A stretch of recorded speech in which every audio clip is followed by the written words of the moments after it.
I'm here today with Sean MacHale, partner leading our climate advisory services for EY here in Ireland.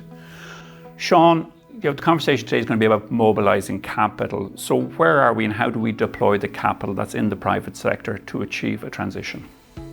Thanks, James. I think in order to deploy the capital that's there, what we really need to do is activate the public-private partnership. There's billions of euros sitting in Irish institutions, whether it be banks, asset managers or insurance companies. What we really now need to see is an investable framework that we can deploy that money into the desperately needed projects in order to accelerate the transition lower. That's interesting. There appears to be plenty of funding available from the private sector to support a local transition, and if we set aside government policy, where's the real customer in this and how do we activate, or in what sequence do we need to look at customer segments? So I think, James, you just said it, it's all about sequencing and materiality. For certain sectors, the pathway is extremely clear. We know exactly what needs to be done and when it needs to be done by. So it's quite easy to deploy capital towards those once we can activate it through the public-private partnership.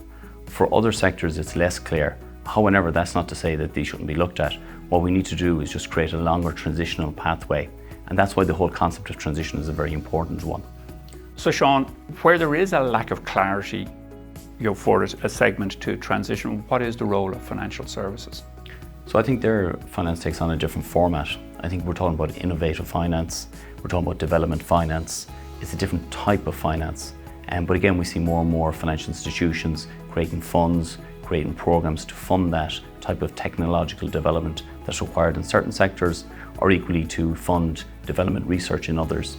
So it's a very, very important component part of the whole transition and decarbonisation pathway. So again, finance can solve that. It just needs to be deployed in the correct format and in the correct way. Perfect indeed. And again, so that's where equity and venture capital plays in, but also the skill sets and access to talent comes in. Sean, thank you very much for all your time and insights. Thanks, James.